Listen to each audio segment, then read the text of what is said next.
Thank you, Mr. Speaker. As chairman of the Science, Space, and Technology Subcommittee on Research and Science Education, I have seen federal overregulation stifle research universities. Earlier this year, the National Research Council of the National Academies released its report entitled Research Universities and the Future of America, 10 Breakthrough Actions Vital to Our Nation's Prosperity and Security. This report examined federal regulatory burdens on America's research universities. On June 27th, the Research and Science Education Subcommittee held a hearing on that report and whether regulatory red tape stifles scientific research. I asked our witnesses how we can enhance university scientific research capabilities. Their responses are instructive.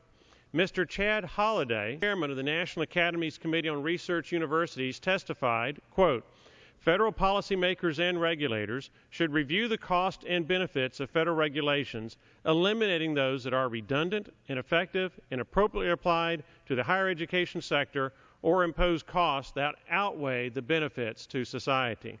Dr. John Mason, Auburn University Associate Provost and Vice President for Research, testified, quote, "A comprehensive review of policies and regulations is perhaps the most important aspect of this report. Streamlining the process, relieving unnecessary and costly administrative burdens, and coordinating research priorities among disparate federal agencies will invigorate research universities exponentially."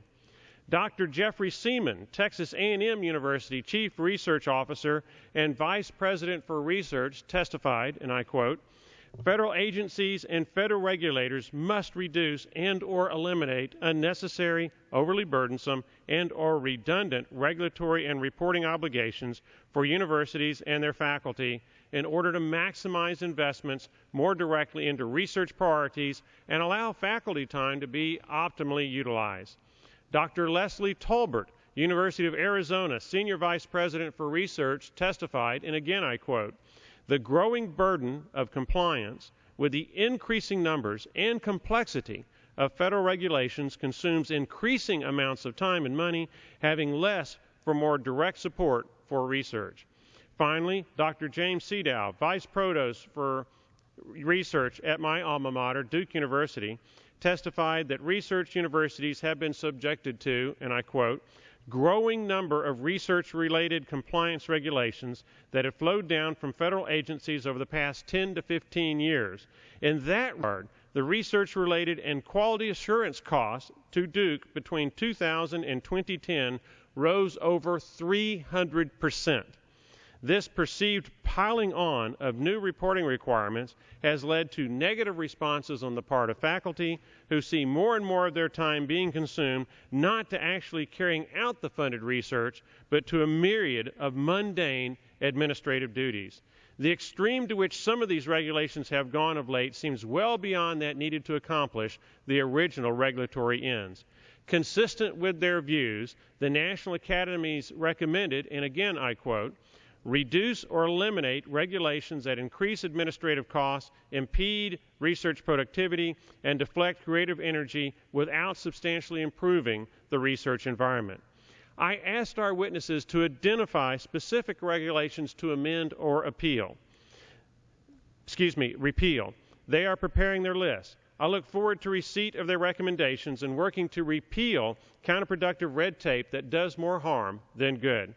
According to the National Academies, if we successfully cut these wasteful regulations, we, quote, "can reduce administrative costs, enhance productivity, and increase the agility of research institutions. Minimizing administrative and compliance costs will also provide a cost benefit to the federal government and to university administrators, faculty, and students by freeing up resources and time to support education and research effort directly. With greater resources and freedom, universities will be better positioned to respond to the needs of their constituents in an increasingly competitive environment." Mr. Speaker, America's research universities are essential to America's scientific innovation.